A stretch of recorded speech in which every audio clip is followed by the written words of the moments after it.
হাই friends, মই আজি মন্দিৰলৈ আহিছোঁ। গাখীৰ ধূপ চাকি জ্বলাবলৈ আহিছোঁ। গাখীৰ ঢালিম, বেলপাত আৰু গাখীৰ লৈ আহিছোঁ। এয়া মন্দিৰলৈ আহি আছোঁ। কেনেকুৱা লাগিছে মোক আজি চাদৰ মেখেলা পিন্ধাৰ কাৰণে কমেণ্ট কৰিব দেই ফ্ৰেণ্ডছ।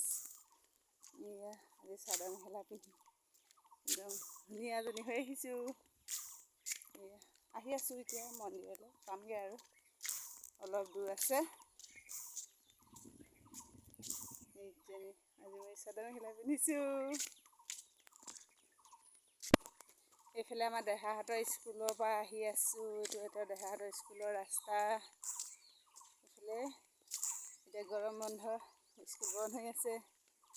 আজিৰ পৰা বলবাম, মানুহবিলাক গৈ আছে বলবামলৈ নদী কিনাৰত। মই সেইখিনিতে লগ পাই আহিছোঁ। আশা কৰিছোঁ সকলোবোৰ ভালে আছে, কুশলে থাকক আগলৈকো। আজি পবিত্ৰ শাওণ মাহৰ প্ৰথমটো সোমবাৰ। এয়া আজিৰ দিনটোত মহাদেৱক যদি গাখীৰ আৰু বেলপাত ঢলা হয়, তেতিয়া বোলে মহাদেৱে হেনো চাই বোলে। সেইটো কাৰণে ময়ো আহিছোঁ। মইতো প্ৰতিবাৰে আহোঁ, প্ৰতিবাৰে নহয়।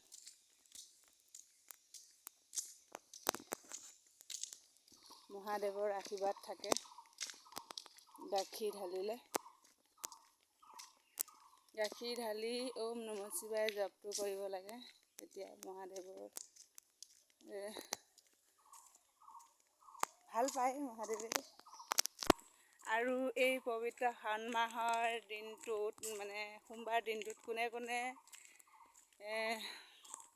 ভগৱান শিৱক গাখীৰ অৰ্পণ কৰে জনাবচোন দেই, কমেণ্ট কৰিব। আৰু মোক কেনেকুৱা লাগিছে জনাব। আৰু আপোনালোকে যদি শিৱ মন্দিৰত গৈ গাখীৰ আৰু বেলপাত ঢালিব বিচাৰে, তেনেহ'লে গাখীৰটো বটলত কেতিয়াও নিনিব। এটা পিতলৰ বাচনত বা কাঁহৰ ঘটিত নিব। মই কাঁহৰ ঘটিত আনিছোঁ ইয়াত। মন্দিৰভাগ দূৰ যদিও মই এনেকৈয়ে লৈ আহিছোঁ ঘটিত, ধুনীয়াকৈ মোনাত ভৰাই।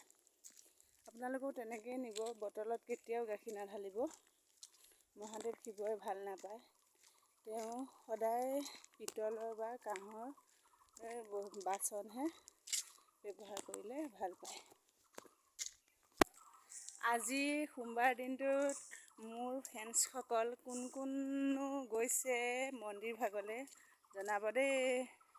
কোনে কোনে গাখীৰ আৰু বেলপাত ঢালিলে জনাব। এইয়া আমাৰ এই গাঁৱৰ পৰিৱেশটো দেখিছেনে? এয়া গোটেই চাহপাতৰ বাগিচা, এইবোৰ এইফালে ভোট জলকীয়া বাৰী। এইখন ভোট জলকীয়া। কেমেৰাত বন্দী হৈছে নাই হোৱা মই দেখা। ইমান ৰ'দ দিছে, বহুত গৰম আজি ৰাতিপুৱাতে বহুত গৰম। মই আহি আছোঁ।